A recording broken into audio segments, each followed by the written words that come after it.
Hello YouTube, and whoa, my room is hella bright. Yeah, I don't know what's going on with my camera again, but yeah, when I installed new lights in the fixtures, this happened, so nothing I can do about it. Hopefully the lighting will get a little bit better as I record new videos. So, on the morality video that I made, I got quite a lot of criticism, which I appreciate. Some of it was constructive, some of it wasn't. I do appreciate the constructive criticism, and I'd once again like to thank you guys for taking the time to comment, even though we don't necessarily see eye to eye.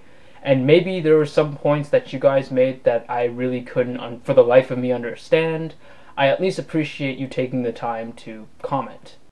There was an interesting point brought up by one of my detractors, whom I assume is a Christian, and a very devout one at that. They said, because God created everything, he can do essentially what he wants with it. In other words, because God created human beings, he can do as he pleases with us, meaning he can just send all sorts of natural disasters our way, including the hurricane recently, the earthquake that I felt even here in Canada, and just about an endless amount of suffering, because he's God. He can do whatever he wants, since he created us. As with the previous video done on morality, this is not about fact, this is about my opinion only. So again, I'd appreciate it if you guys just view it as such. Feel free to post criticism if you like, but I want you to know this is only my opinion. So I'd like to ask you guys to put yourself in this scenario. Picture that humankind has advanced so far into the future that we're able to build robots that fulfill our every command.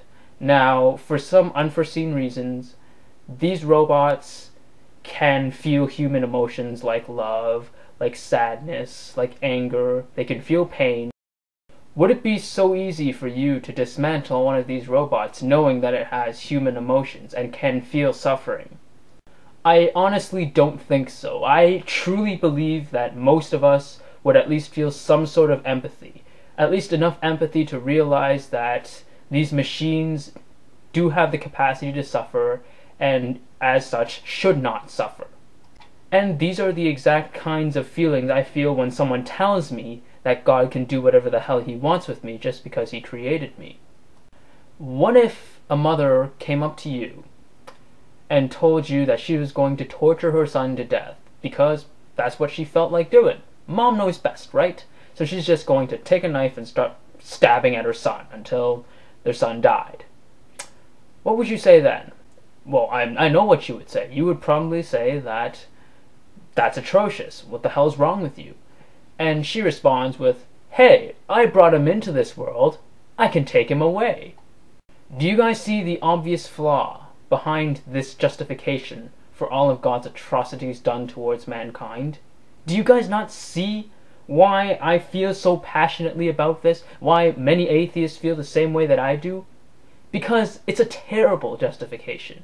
It's absolutely horrendous, and no sane person would ever accept this sort of justification in any other circumstance. Now, I'll be 100% clear with this. I don't care if God or another person tried to use this sort of justification on me. It doesn't fly. And that's for one reason, and one reason only. The fact that you created this particular being is irrelevant, because it doesn't give you the right to inflict suffering and to torture this being. As long as a being has the capacity to suffer, can understand pain, and does not have any reasonable cause to take away that life or to torture that life, then you honestly have no right to torture or kill this being, regardless of whether or not you created it. In any case, I have to ask you Christians a question. If a random person came up to you and said, I am God, now I'm going to take this knife and plunge it into a few times for the better of humanity, what would you say? Would you willingly go and allow this guy to plunge this knife into you several thousand times? Or would you call him a madman? You would probably do the latter, unless you are really gullible.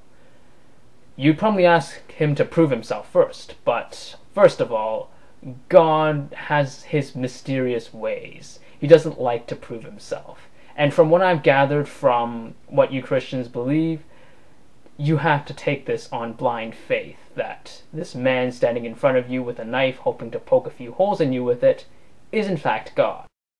But let's say, to give you the best possible situation, he proves himself to you as God by performing some sort of miracle.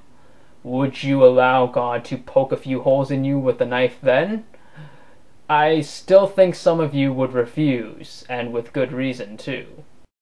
Not to sound like a douche or to sound rude, honestly, but I know of no better way to say this, and I can't say this nicely, other than you Christians talk big, but you wouldn't do any of this in reality. As far as I can see it, this is a no-win situation. If you allow this guy who calls himself God to poke a few thousand holes in you, then you're probably extremely gullible. And if you don't, then you're definitely not sticking by what you believe in. And quite honestly, there's no shame in taking the latter option, quite frankly, because we say a lot of things that we don't usually do. That's just how human nature is. And quite honestly, I do the exact same thing. Well, no, actually I wouldn't. I'd tell this guy to fuck off, even if he was God. No, the exact words I'd probably say are, fuck off. You claim you have ownership of me? I don't recognize that ownership. I don't recognize your right to inflict pain and suffering on me, and nor should I. So, viewers, whether you be an atheist, a Christian, or otherwise, remember that no one has the right to your life, because your life will always be something that you and you alone can decide what to do with. Thanks for watching, and may the truth always be heard.